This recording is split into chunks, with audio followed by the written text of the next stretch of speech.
भारत सरकार ने भारत के विभिन्न तबकों को पेंशन का लाभ दिलाने के लिए प्रधानमंत्री अटल पेंशन योजना का आगाज किया है। इस योजना की शुरुआत वर्ष 2015 के जून के महीने में की गई थी।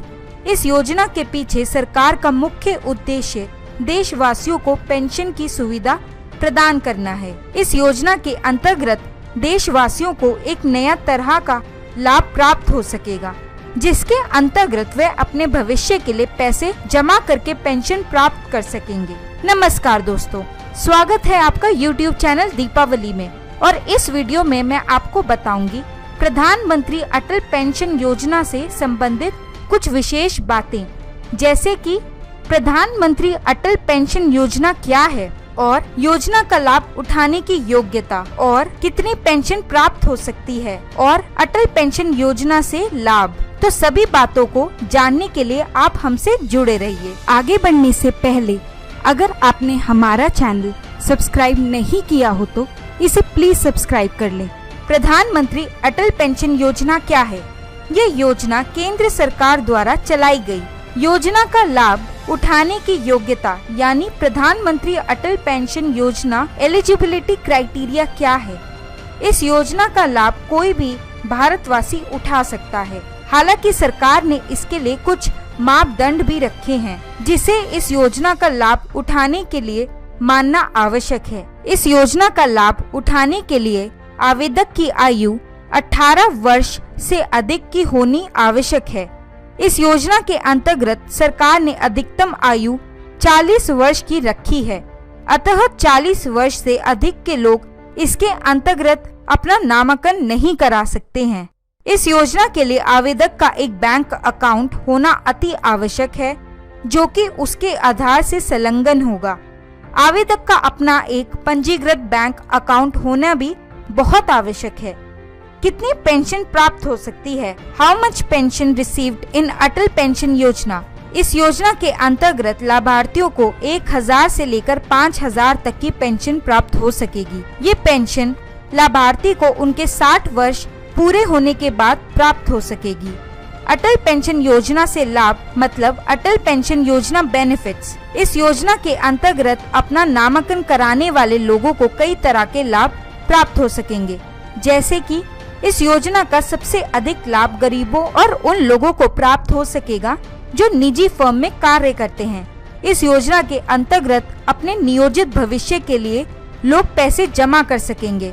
इस स्कीम में अंतर्गत 60 वर्ष के बाद लोगों को पेंशन के रूप में उन्हें उनका जमा किया गया पैसा प्राप्त हो सकेगा। इस योजना में लोग महज 18 वर्ष से ही पैसे जमा करा सकेंगे, अतः इसकी आयु सीमा बहुत जल्द शुरू हो जाती है, जिसके अंतर्गत कोई भी व्यक्ति अपने भविष्य के लिए पैसा जमा करा सकता है। योजना के अंतर्गत सरकार और आवेदक का योगदान कुछ इस प्रकार से है। क्योंकि ये योजना सरकार द्वारा चलाई जा रही है, तो इसमें सरकार की भागीदारी निश्चित है। योजना के सफल होने का सारा दारोमदार सरकार पे है, किंतु इसके बाद भी आवेदकों को इस योजना में बहुत बड़ी भूमिका है। इस योजना में भारत सरकार के वित्त मंत्रालय का योगदान है। पूरी योजना सरकार के PFRDA की देखरेख में चलाई जाएगी। इस योजना के अंतर्गत आवेदक को प्रति वर्ष 2000 रुपए से अधिक अपनी योजना के खाते में जमा करानी होगी, जिस पर सरकार की तरफ से शुरू के 5 वर्षों के लिए 1000 रुपए जमा प्राप्त हो सकेगी। यदि आप सालाना तौर पर इस योजना के अंतर्गत 2000 रुपए से कम रुपए जमा कराते हैं, तो आपको सरकार की तरफ से उसका आधा पैसा अपने खाते में लाभ के तौर पर प्राप्त हो सकेगा। खाते में अपना योगदान कैसे दें? इस योजना के अंतर्गत आप अपने खाते में पैसा जमा कर सकते हैं। आपके पास जिस भी बैंक का अकाउंट हो, उस बैंक में वित्तीय वर्ष के बीच कभी भी जाकर अपना पैसा जमा कर सकते हैं। इसी खाते में योजना के तहत तय राशि काट ली जाएगी, अतः आपको इस बात का ध्यान रखना होगा कि डिपॉजिट के समय आपके अकाउंट में अनिवार्य राशि मौजूद हो। अपने खाते में संबंधित किसी तरह की विशेष जानकारी के लिए आप अपने बैंक के होम ब्रांच में पहुंच सकते हैं। अटल पेंशन योजना के अंतर्गत कैसे पंजीकरण कराएं? इस योजना के अंतर्गत यदि आप उपरोक्त दिए गए योग्यता के मापदंड पर खरे उतरे हैं, तो बहुत सरलता से अपना पंजीकरण करा सकते हैं। आवेदन देने से संबंधित कुछ विशेष बातें इस प्रकार से हैं। आप किसी भी सरकार अधीन बैंक के अंतर्गत इस योजना के अधीन अपना पंजीकरण करा सकते हैं। अतः आप तत्कालिक समय में जिस बैंक के ग्राहक हैं वहां पर आवेदन दे सकते हैं। अटल पेंशन योजना के आवेदन या तो आपको ऑनलाइन प्राप्त हो सकेगा अथवा आप अपने बैंक से भी प्राप्त कर सकेंगे। ऑनलाइन फॉर्म प्राप्त करने के लिए वेबसाइट का लिंक हमने आपको डिस्क्रिप्शन बॉक्स में दिया है। इस आवेदन पत्र में आपको अपनी सभी आवश्यक जानकारियां जैसे नाम, आवासीय पता, मोबाइल नंबर, ईमेल आदि देना पड़ेगा। इससे अच्छे से भरें। आवेदन भरे जाने के बाद आपको ये बैंक में सभी आवश्यक दस्तावेजों के साथ जमा करना होता है। आवेदन जमा करते हुए इस बात का ध्यान रखें कि आपके अकाउंट में योजना संबंधित न्यूनतम राशि मौजूद हो। बैंक द्वारा योजना संबंधित सभी आवश्यक औपचारिकताओं पूरी हो जाने के बाद आपका नामांकन इस योजना के अंतर्गत हो जाता है। ध्यान दें कि इसके बाद आपके अकाउंट से प्रति महीने इस योजना की आवश्यक राशि खुद ब खुद कट जाएगी। अटल पेंशन योजना की मुख्य विशेषताएं कुछ इस प्रकार से है। जैसे कि इस वीडियो में मैं बता रही हूँ कि इस योजना के अंतर्गत आवेदक पैसे जमा कर सकता है जिसका प्रयोग वह अपने गैर सरकारी फर्म में कार्यकाल समाप्त हो जाने के बाद अपने जीवन यापन के लिए कर सकेगा। इस योजना से संबंधित अन्य विशेषताएं कुछ इस प्रकार से हैं।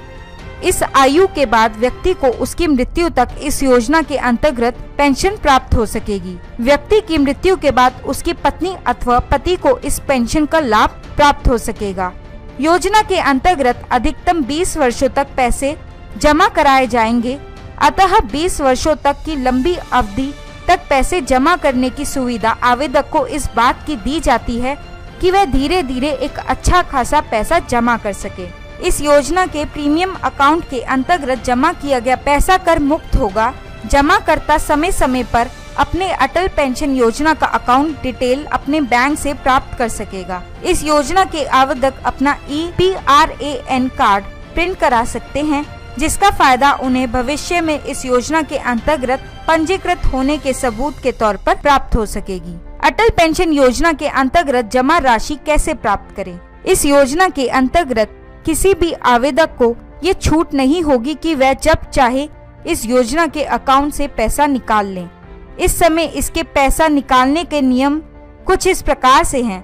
यदि आप 60 वर्ष पार कर चुके हैं तो आप आसानी से इस योजना से संबंधित पेंशन लाभ प्राप्ति कर सकते हैं। इसके लिए आपको अपने होम ब्रांच के बैंक मैनेजर से बात करने की आवश्यकता होती है। यदि योजना के अंतर्गत अकाउंट होल्डर की मृत्यु हो जाती है तो इस योजना में जमा किया गया पैसा अकाउंट होल्डर के जीवन साथी को प्राप्त हो सकेगा। यदि पति पत्नी दोनों की मृत्यु हो जाती है तो इस योजना के अंतर्गत जमा किया गया पैसा नॉमिनी को प्राप्त हो सकेगा।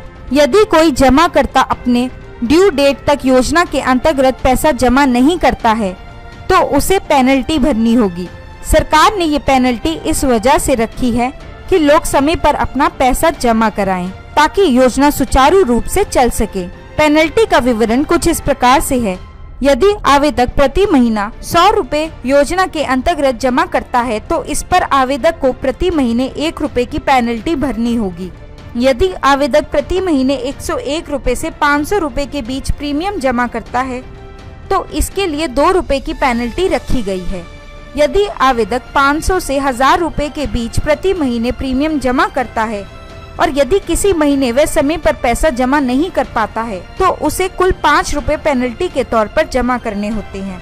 मासिक रूप से 1000 से अधिक प्रीमियम जमा करने वाले को ये पेनल्टी 10 रुपए की भरनी होगी। तो दोस्तों, अगर आपको इस योजना के बारे में हमसे और भी कुछ पूछना है या आप और भी कुछ जानना चाहते हैं या किसी और भी योजना के बारे में जानना चाहते हैं तो हमें कमेंट बॉक्स में जरूर लिखें। आपको हमारा ये वीडियो कैसा लगा आप हमें कमेंट बॉक्स में जरूर लिखें।